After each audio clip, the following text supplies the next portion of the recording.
Terima kasih. Pemirsa di rumah dan juga super audience, apa kabar? Super. Senang sekali saya Uli Herdiansyah bisa kembali hadir bertemu dengan Anda. Dan dalam hidup ada saatnya kadang kita harus keluar dari keadaan yang tidak kita sukai. Oleh karena itu, episode kali ini berjudul Membarukan Hidup. Untuk menggali lebih dalam, langsung saja kita panggilkan Bapak Mario Teguh. Terima kasih. Mario, apa kabar Pak? Super, Mas Uli bagaimana kabarnya? Pak, silakan Pak Mario. Sahabat-sahabat saya yang super, apa kabar? Sahabat-sahabat saya di seluruh dunia, bukan hanya di Indonesia, tapi yang bisa mengakses program kita via internet. Saya senang sekali diizinkan Tuhan untuk bertemu dengan Anda dalam membahas program yang penting, yaitu membarukan hidup. Tidak ada satupun di antara kita ini yang tidak membutuhkan kehidupan yang baru, yang lebih kuat daripada keharusan-keharusannya, yang lebih besar kemampuannya dalam membiayai kehidupan yang baik.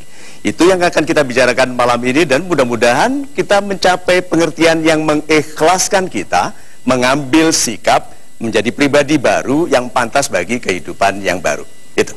Super sekali Pak Mario. Terima kasih untuk pembukanya Pak. Pak Mario bicara mengenai membarukan hidup. Tentu banyak dari kami berpikir kalau ini adalah sebuah perjalanan yang tidak mudah. Akan ada kendala ini, kendala itu, dan lain-lain. Bagaimana komentar Pak Mario mengenai hal ini? Memang tidak ada yang menjanjikan kehidupan yang mudah. Kita sudah diperingatkan untuk berhati-hati. Memang telah diilhamkan kebaikan bersama kelahiran kita, tetapi juga diilhamkan hal-hal yang bisa menjadikan kita buruk kalau kita memilih buruk. Nah, kalau kita ikhlas memilih yang baik, kita tidak perlu memperbaiki kerusakan. Kalau kita ikhlas berlaku baik, tidak perlu memperbaiki kerusakan. Pertanyaan saya kepada Mas Uli dan kepada sahabat-sahabat saya, hidup kita ini banyak membangun yang baru atau lebih sibuk memperbaiki yang tadinya salah kita lakukan? Kelihatannya banyak memperbaiki yang salah ya. Itu sebabnya kita dianjurkan beristighfar, minta maaf kepada Tuhan, karena salah satu doa yang utama adalah doa diampuni, dimaafkan. Karena kalau orang dimaafkan, maka dia kembali ke kualitas hidup yang direncanakan baginya tadi. Jadi mungkin sederhananya adalah marilah kita tidak menambahkan masalah di dalam kehidupan kita.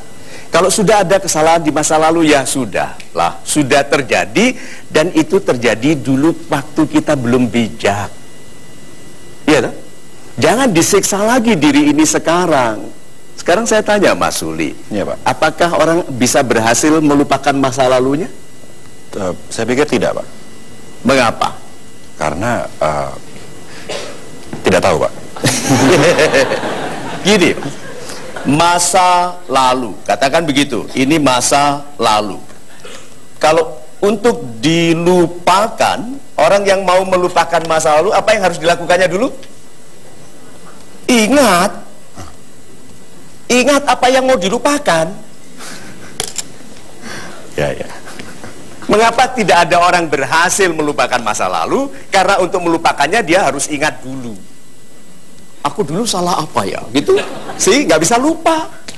Jadi, hidup yang bebas dari penyesalan masa lalu adalah hidup yang hari ini terlalu sibuk memikirkan kebaikan bagi masa depan daripada membebani diri dengan kesalahan di masa lalu. Itu. Super sekali Pak Mario. Terima kasih Pak atas penjelasannya. Ini menarik Pak, karena saya kenal cukup banyak pribadi-pribadi super yang ingin lebih super lagi, tapi memiliki masalah karena merasa lepas dari dia bisa berdamai atau tidak dengan masa lalunya, tapi hidupnya sehari-hari saja sudah penuh dengan berbagai macam permasalahan atau keluhan gitu. Bagaimana tanggapan Bapak? Super sekali pertanyaannya. Sahabat Indonesia yang super, mengeluh.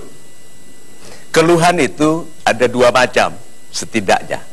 Ada keluhan yang namanya case by case. Keluhan kasus per kasus.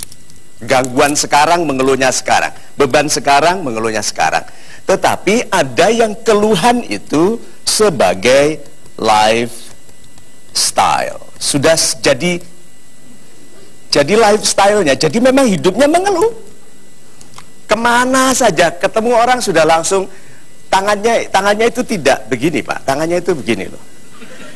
Ada utang nggak ya gitu. Jadi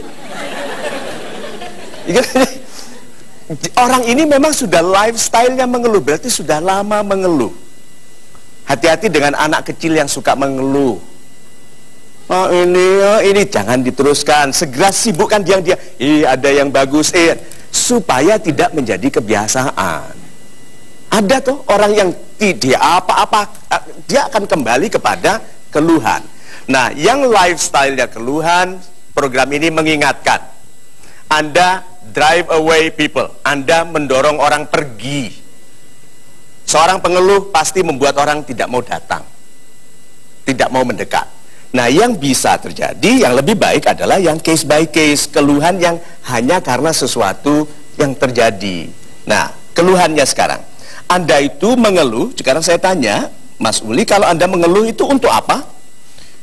Apa tujuan dari keluhan Anda? Ayo. Berharap dengan mengeluh akan merasa lebih baik. Merasa lebih baik atau masalahnya selesai?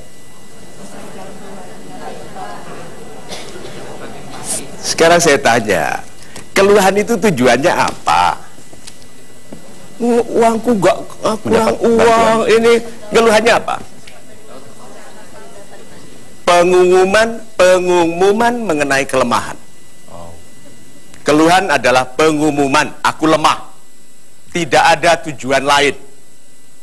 Karena dengan mengeluh tidak mengurangi beban, tidak memperbaiki hubungan, tidak menyelesaikan masalah. Semua orang yang mengeluh hanya memberitahu orang lain, saya lemah. Mulai dari sekarang, kalau ada waktu untuk mengeluh, ada waktu untuk menghilangkan sumber dari keluhan. Menghilangkan sumber dari keluhan. Itu. Super sekali Pak Mario, terima kasih Pak. Dan kini kita akan berikan kesempatan kepada super audience kita untuk bertanya, Pak. Silakan. Saya persilakan. Siapa yang ingin bertanya? Nama saya Desi Wahyuni. Menurut saya, Pak, merubah hidup itu tidak selalu harus merubah kondisi atau lingkungan. Tetapi merubah hidup itu adalah dengan merubah rasa. Bagaimana menurut pendapat Bapak? Terima kasih. Super sekali pertanyaannya. Pak Mario, mohon di hold dulu Pak. Jawabannya kita akan kembali setelah jeda pariwara berikut beserta juga dengan polling. Jadi pemirsa jangan kemana-mana, tetaplah bersama kami di Mario Teguh Golden Ways.